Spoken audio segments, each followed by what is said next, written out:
Please continue, Yeah. Jack. So we came to Los Angeles. Like I said before, the Federation gave me a job. They gave me a job, and I work plumbing supply company. So my wife was pregnant. I says to the guy, I worked for 75 cents an hour. This was the minimum wage that time in 1950. And I said to the guy, listen, I can't live on 75 cents an hour. I came over here to try to make a living and give some substance to my family too, my wife. He says, let me tell you, he says, it was a Jewish fellow, by the way. Let me tell you something. He says, your future here is very limited. You have no language, you have no English. He says, you came from the displaced person. He says, what do you expect? But my answer was to him, I tell you what I expect. I expect a better life. That's why I came over here. Provide for my family. And I says, you know what? I says, you don't deserve I should work for you. And I quit. And I found a job at a packing company. What kind of company? Meat packing company, yeah. At that time, the war started, so there was a lot of jobs. Korean War started, and they tried to take me in the army, but my wife was pregnant at that time, and I was very eager to serve the country, believe me. So by then I was a 4F because my wife was pregnant and so on. And I raised two children. We both raised two children, a daughter and a son. My son is finished Loyola School of Law and also a CPA. What is his name? Michael Sendowski. My daughter, Francine Fisher, she's a dental hygienist, went through SC, graduated SC. And here I am, unfortunately.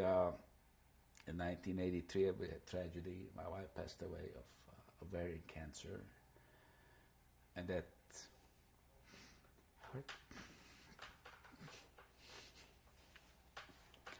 hurt very much. It was something that was very hard to live through, because you always feel you went through hell once. Maybe from now on things are supposed to be better. Not so. It was really a tragedy. After 2 years, I married another beautiful lady. Jack, when Mary was alive, did you discuss your stories with one another, with each other? Not really. So you both kept everything in? Yeah, everything together. And you never discussed what happened with your children? You know what? Thanks to Mr. Spielberg, my family, my kids start asking, and they say, Dad says you never told us this, you never told us that. And I says, well, why putting a burden on you guys? I mean, it's enough. I went through it. Your mother went through it. And it's the past. And I'm looking for good things to happen. You guys, grandchildren, and that's enough. I went through it. I don't want to get. And it wasn't easy. I was wrong. Because I'm sure that subconsciously they suffered through my moods and my depressions and mine sometimes outrageous, that I couldn't take it on anybody else, So I'm sure they indirectly suffered through this, because you cannot be just take it all and dump it in the bag and not. It shouldn't hunt you. It shouldn't come back. It's there. It's always going to be there till my dying days. It's maybe easy now that I feel putting it on tape. Years to come, my kids, my Greg,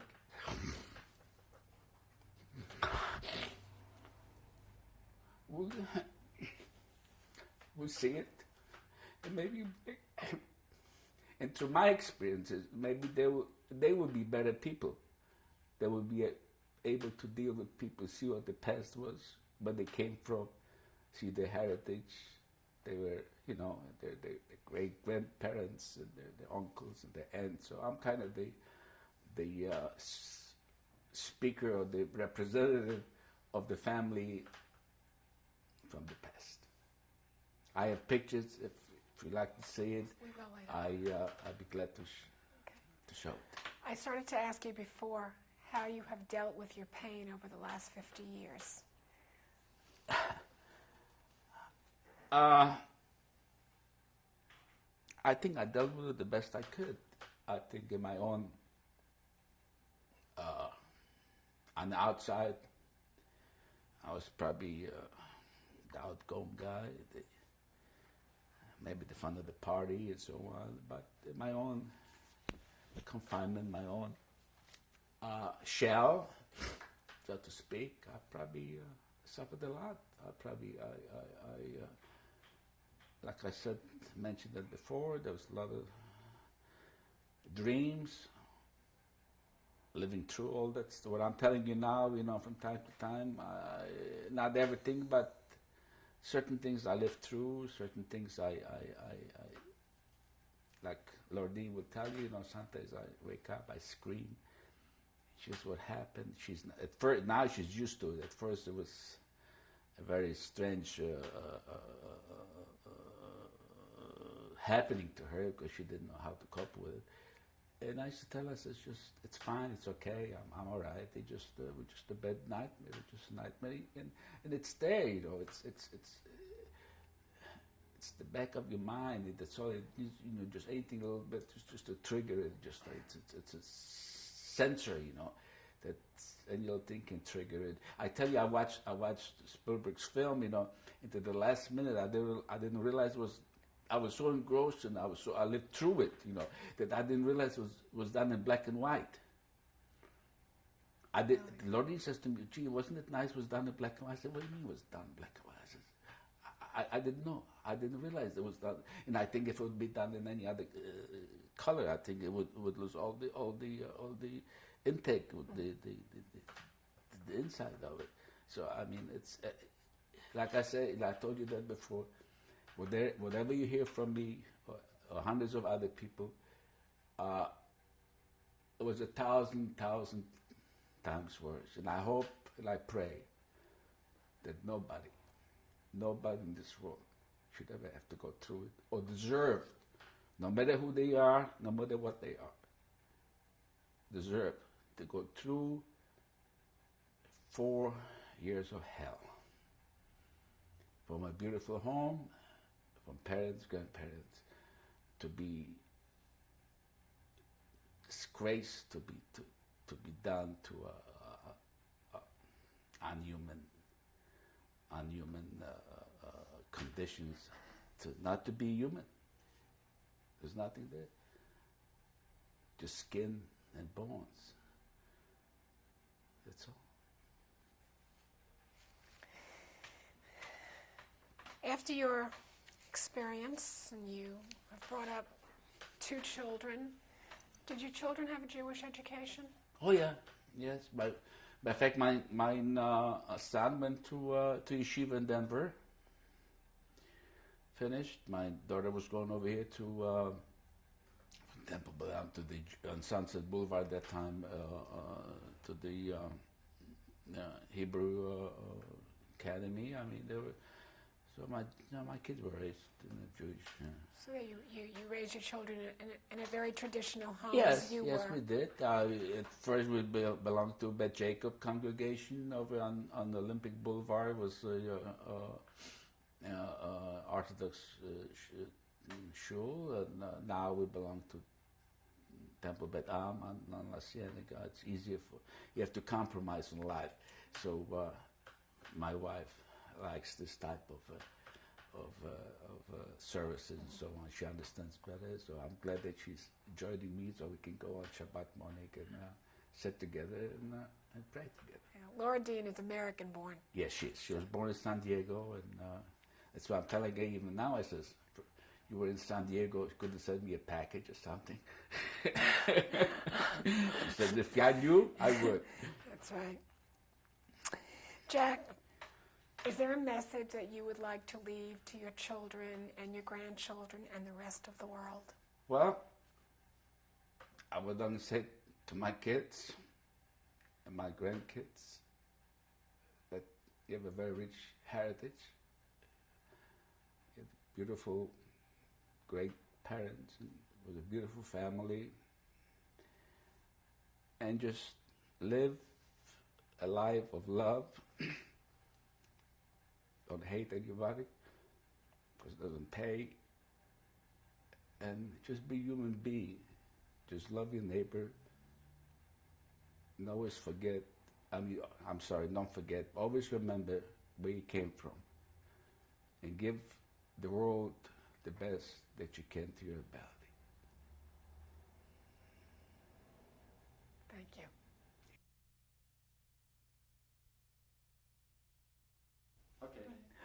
The upper picture is a picture of my father's family, just a part of it. It's my grandfather, grandmother, and his uncles, his brothers and sisters. Unfortunately, none of them survived the war. It was taken in Piotrków Trybunalski. A year, I really don't know. To the left is my mother as a young lady. The one on the right corner, it's hers. I don't know what I would say. She was at that time maybe 19 or 20 years old. Very beautiful lady. The one to the right is my grandmother and my grandfather, and my mother as a young child, the one on the right with a bib. I don't know, she must have been there maybe 5, 6 years old, and unfortunately, none of them survived. Okay, and this is a picture I'm very proud of. Me as a young little kid, I would say about maybe 3, 4 years old. My mother, Itka, on the right, my father Hirsch on the left. And I'm the only one that's here.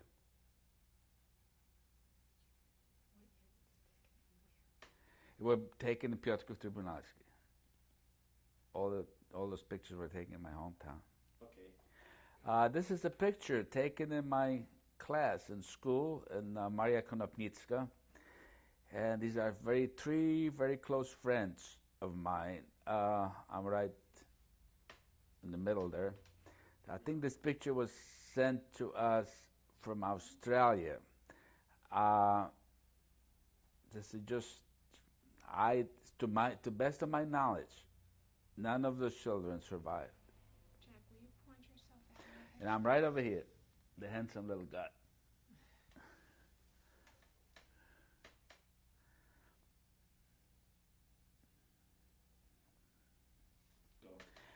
Well, this one was, as you can see, was taken in Los Angeles. To the left is my daughter Francine Fisher.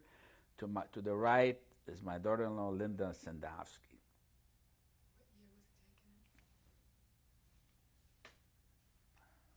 This is the pride of joy and joy. Francine, my daughter, to the left. AJ, to her left. Ricky, to her left, and Howard Fisher, her husband, the father of the children. Okay. It was taken in Los Angeles in must have been taken about 10 years, about 84, something like that.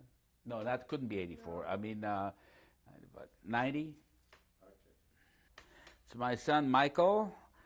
To his left, and rather to his left is Jacob, and the little boy over there is Mitchell, my 2 grandchildren. They're taken in Los Angeles. They must have been taken in 1990 something.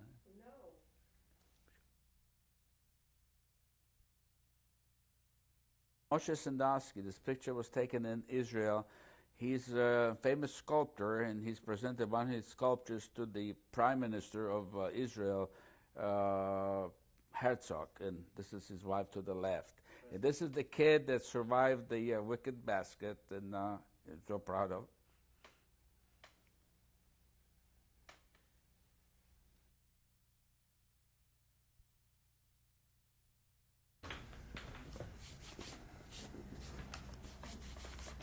Lordine, how many years have you and Jack been married? We'll be married 10 years in November this year. You are American born, Right. a Jewish woman born in California. When you married Jack, how did Jack's friends accept you? Well, basically like I was a shiksa because I was not foreign born. And Jack's friends were all survivors, Right. right? Mm-hmm. And It was difficult. It was difficult, and they really aren't a part of our lives. I mean, they're part of Jack's lives in that if he sees them, he talks to them and everything. But although we tried entertaining and the normal hospitality that I would extend. Well, I would say this much. Maybe some friends that I had, they maybe felt they didn't have that much in common with Lordine, and they, as a close-knit group, they maybe didn't feel too comfortable that Lordine. But I would say this much, that I met just wonderful people, wonderful friends through Lordine. Her people that they were roommates in UCLA college. Matter of fact, every Monday we meet at the Sizzlers just for a couple hours of kibitzing. It's not the food, and they're very devoted friends, very good friends, and I'm very happy. I'm very proud, and I'm very lucky that for both of us, and that we combined our families. That we are, everybody. We're 18 of us, and our kids, grandkids, and it's just like a family, just like a family. So we live happy. You also said, Jack, you made a comment that in a way, the fact that your European friends rejected you, it was in a way a blessing because you didn't want to live in the past. Right. So I mean, there was another excuse to get away from it. So I found it very, peaceful, very. I found myself very good surrounding. We have family in San Diego, which is a very, very large. Everybody accepted me without any question asked, without any digging into any. Where were you? What were you doing? Any past? So I was and I am very comfortable with it. Very comfortable with it. And my children accept her, and her children accepted me. So our home is always open to everybody without any boundaries or any. So. We answer to different names, Papa and Grandpa, and I'm Granny, and I'm Grandma. So it's a combination of two best things. That's good. Lordine, how have you, over the last few years, I guess in the beginning when you were first married to Jack and he would have nightmares and wake up in sweats, you really didn't understand what he was going through. How did you deal with that? Well, it wasn't a matter of dealing. I wanted to be loving and caring and be supportive of him. It was the matter that I had to deal with it. I never really felt that it was dealing. I just wanted to be able to be supportive of him. And if I could listen or just be quiet or be near, and that was all it took. I mean, it really wasn't anything I had. Give me a lot of support. You're both lucky. Everybody gets a second chance. I think after anything catastrophic, like happened to me in the past, to her losing her husband, me losing my wife, people do get a second chance and build their lives again. And it just shows you what the will to survive, what can do. That's right. I think you've gotten 3 very lucky chances, don't you? Yeah, that's right. So I mean, that's why we have, we have a Horben and we have Nissim. So every catastrophic thing, hopefully, something good comes out of it. And we are able to continue our life in a normal way. Lordine went out coughing. Right. She has a little asthmatic attack from time to time. I want to thank you for coming to interview me. I'm very grateful to you for this. And you were very made it easy for me, and I know that from now on, even my life will be much better. Thank you. Appreciate it. You're so welcome. And also, thanks to Thank you. Mr. Spielberg for bringing this all out. You know.